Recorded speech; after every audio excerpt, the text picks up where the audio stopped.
नमस्कार। मैं आप लोगों के सामने एक मुद्दा है जो हमारे देश में काफ़ी चर्चा का विषय बना हुआ है, पीएफआई को बैन को लेके। मैं इस मुद्दे पे बहुत ज़्यादा अपनी बातों को नहीं रखूँगा, मगर उसके साथ जो मुद्दा उठा हुआ है मैं उस पर आपसे बात करना चाहूँगा। क्योंकि पीएफआई बैन हुआ, क्यों बैन हुआ, कैसे बैन हुआ, ये सारे जो भी जानकारियाँ मिली हैं शायद हमारे और आपके लिए पर्याप्त होंगी समझने के लिए कि उसको क्यों बैन किया गया। मगर वास्तविक मुद्दा ये है कि पीएफआई के बैन होते ही आरएसएस को बैन करने की मांग उठने लगी। आखिर ऐसी कौन सी वजह आ गई कि एक संगठन जो कि एक इस्लामिक संगठन है, जिसका उद्देश्य यही था कि 2047 तक भारत को एक इस्लामिक देश बना देना, और उसी को बैन करते ही तमाम, मैं इस बात को बिल्कुल भी डिनाई नहीं कर रहा कि आज के समय में चाहे वो किसी भी दल या किसी भी संगठन के नेता हो, चाहे वो किसी भी दल के प्रवक्ता हो, सभी ने इस कदम की सराहना की, सभी ने इस कदम को स्वीकार किया। गृह मंत्रालय ने जब ये कदम उठाया 5 साल के बैन के लिए, तो सबने इसको सही ठहराया। मगर मुद्दा ये है कि उसके साथ ही उन्हीं तमाम लोगों द्वारा मुद्दा ये उठने लगा कि आरएसएस को भी बैन कर देना चाहिए। तो बात थोड़ी सी यहाँ खटक जाती है कि अभी पीएफआई बैन हुआ क्योंकि देश विरोधी गतिविधियों में वो सम्मिलित था, तथा उसके ना जाने बहुत सारे प्रमाण मिले हुए हैं, और मुझे उसको बताने की आवश्यकता नहीं है क्योंकि आप तमाम रिपोर्टों के माध्यम से उसको पढ़ सकते हैं, देख सकते हैं, जानकारी ले सकते हैं। मगर उसके कंपेयर में अगर हम किसी अन्य संगठन को टारगेट करते हो और उसको बैन करने की मांग उठाते हैं, तो ये कहाँ तक उचित है, ये समझना ज़रूरी है। क्योंकि जब जब जिस सरकार में ये अनुभव हुआ कि वो संविधान के विरोध में तथा देश के विरोध में, शायद मुझे तो आज तक ऐसा कोई प्रमाण नहीं मिला कि आरएसएस ने देश विरोधी गतिविधियों में कभी सम्मिलित रही हो, मगर जब 1948 में महात्मा गांधी की हत्या की जाती है,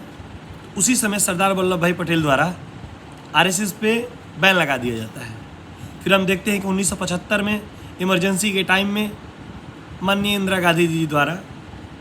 आरएसएस पे बैन लगाया जाता है, और तीसरी बार जब बाबरी मस्जिद गिराई जाती है तब आरएसएस पे बैन लगाया जाता है। और ये बैन सरकार द्वारा ही लगाई जाती है, गृह मंत्रालय द्वारा ही,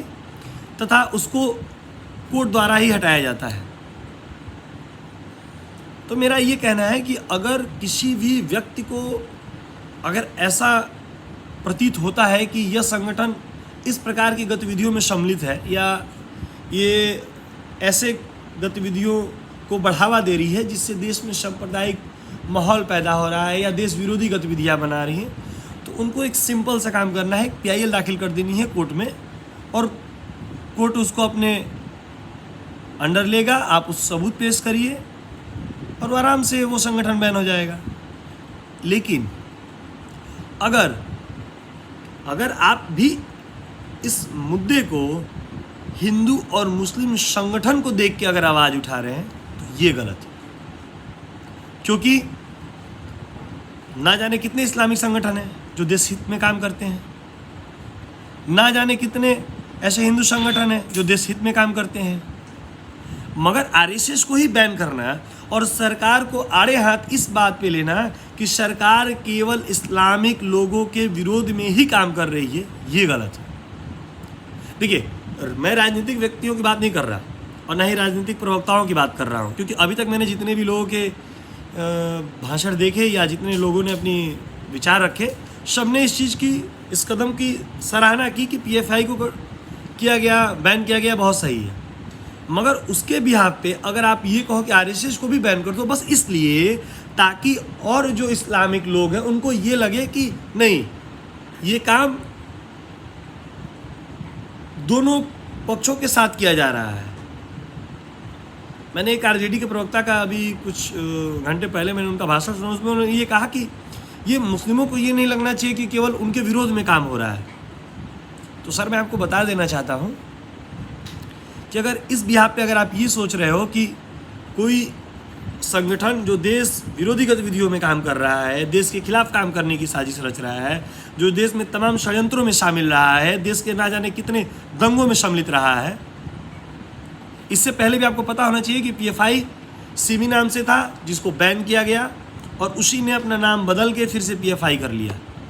उसी संगठन ने। मगर आप एक संतुलन बनाने के लिए अगर आप आरएसएस को बैन करने की मांग